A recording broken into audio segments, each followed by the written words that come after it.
What's cooking, Juventus fans? Welcome back to your old lady's favorite YouTube channel. Today, I feel like Alejandro should be doing the show because, of course, we're going to talk about a lot of Juan Cuadrado and maybe some criticisms about him, or at least criticisms that are being levied by some of the higher powers that be. Will there be punishments? Stick with us. We'll fill you in.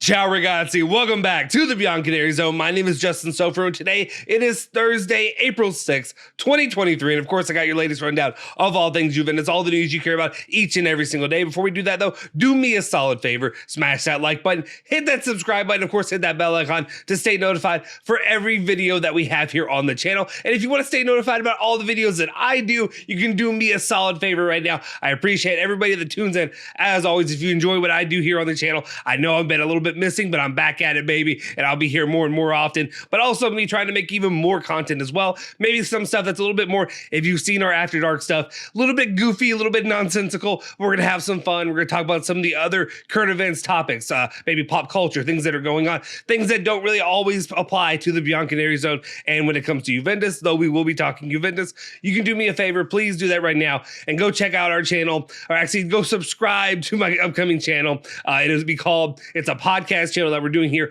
on YouTube. It'll be called Now We Can Talk Like Men podcast.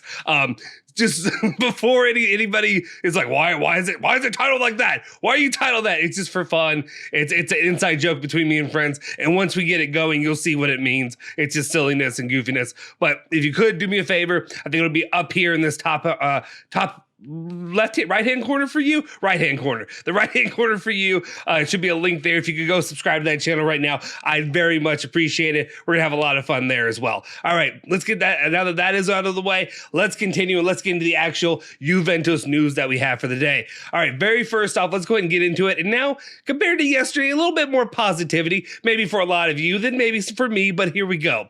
First up, we have Nico Schietta with some good news for everybody. Leeds now are oriented to sign Weston McKennie on a permanent deal from Juventus at the end of the season.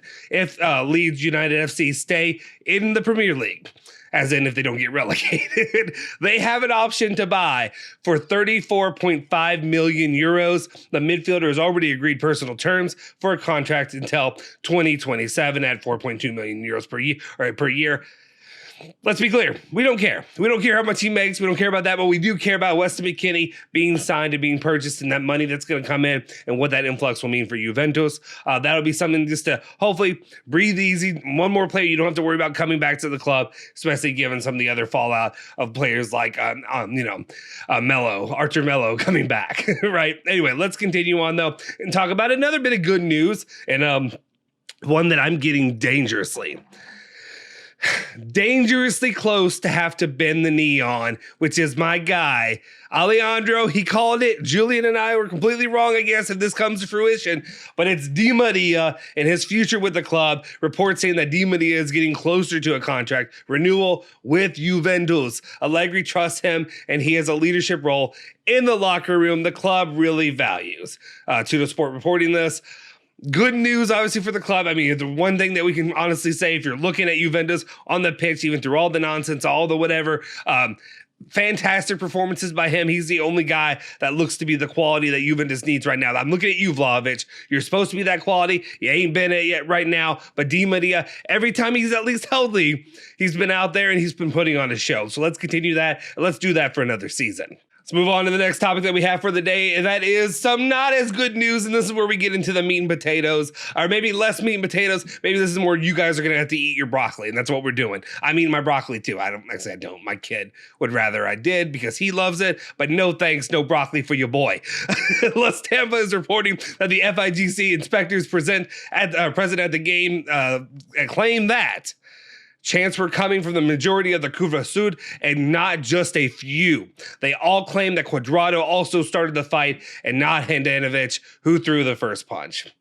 Of course, it's always Juventus's fault. Okay, the chance, I'm not fighting for the chance. Chance, if it was a majority for a lot of people, bleep all of them. Bleep all those fans. They do not represent what Juventus is about. They do not represent you, and they do not represent me. I mean, I guess I can't speak for you, but they do not represent me. That being said, I'm not here to always hear it's always the Juventus players that are at fault. It's always the Juventus players that are doing it wrong. It's always Juventus. It's always Juventus. It's always the old lady. Get the hell out of here. I'm sick of it. I'm tired of it. At this point, I don't know what needs to happen, but I'm sick of the FIGC. Next thing I'm just gonna be like, you know what? Let's actually have a Super League that is a Super League, which is where we leave the Serie A. Let's have everybody actually go to a real league that does that, and maybe hopefully you'll get treated with some respect and dignity and actually treated fairly. Again, it's always our fault. Maybe I'm going to be proven wrong. Maybe if I have some footage that shows really that it was Cuadrado that started everything. But at the same time, I'm just sick of always hearing, why always me? That's it. Anyway, now let's go ahead and talk about some of the fallout from this and everything that happened. That is the punishments that are going to be levied following the fallout of this match. Sportface is reporting that Juan Cuadrado has received a 3-match ban, 1 match ban for Handanovic, and another for Lukaku as well. Additionally, Juve's Tribuna Sud will also be closed for 1 game. And honestly, not what I'm fine with. Okay, that's okay. The people who were chanting that, they shouldn't be allowed to be at games. You want to find out who they are, each one, that's fine. I would remove their season tickets, whatever. I'm sorry. You don't get a pass.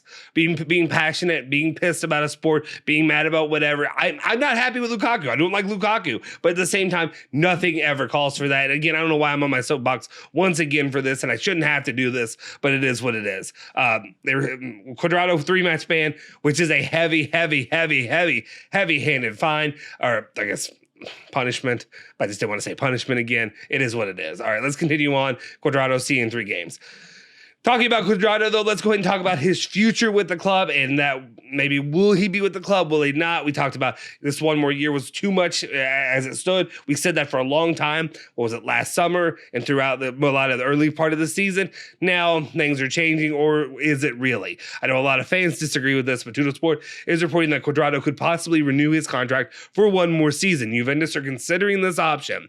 Allegri also wants the player to stop. Should Cuadrado stay, his salary could be significantly lower than it is now.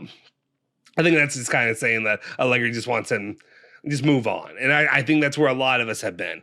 Let's just move on. He's done some okay things in the past, but he is not the Cuadrado of 2019, 2020. He is not that guy. He is not the guy that has been putting together these great performances for Juventus at all. Or was it whatever? It doesn't matter. At this point, it's the age saying, let's just move on. Rebuild, especially with all the nonsense that we have going on here. I think at this point, Juventus as a whole, let's redo, let's rebuild, let's look toward the future, quit looking toward the past. Let's move on. All right. Going off of that, if we do move on, one of the ways that Cuadrado could be landing actually is a neighboring team for Juventus and a rival. Tuttosport's reporting that Roma are looking at Cuadrado, but a new deal with a lower wage can't be excluded, as we were just saying. So potential for him to go join Dybala, go, do an anti-Juve meeting or whatever they want to do in Rome. That's fine. Or he could end up staying for 1 more season with Juventus. Again, my position, my stance is always just going to be, let's just let him move on. Do we need another year of this? My personal opinion. I understand he got the goal. That's fine. That's fine. But to me, we got to be looking at the bigger picture and thinking the bigger picture is to build something more, something bigger, something for the future, not for the current, not for the past. That's what I'm looking at. All right. That'll do it, though. That's all the news that we really have for you today, mainly talking on the subject of Juan Cuadrado and all that's going along with that. If you guys could do me a solid favor, we really appreciate it. Smash that like button, hit that subscribe button, hit that bell icon, stay notified for all of our latest videos. Of course, you can also subscribe to the new channel that we have. It has been linked. I'll put it in the description down below. I'd really appreciate that. And then, of course, if you want to follow me, you can follow me at Justin Sofro on Twitter. And of course, you can follow Bianconeri Zone at Bianconeri Zone, Twitter, Instagram, Facebook, all that good stuff. I'll see you guys next time. Forza Juve, Forza Bianconeri. Say hello to the old lady for me.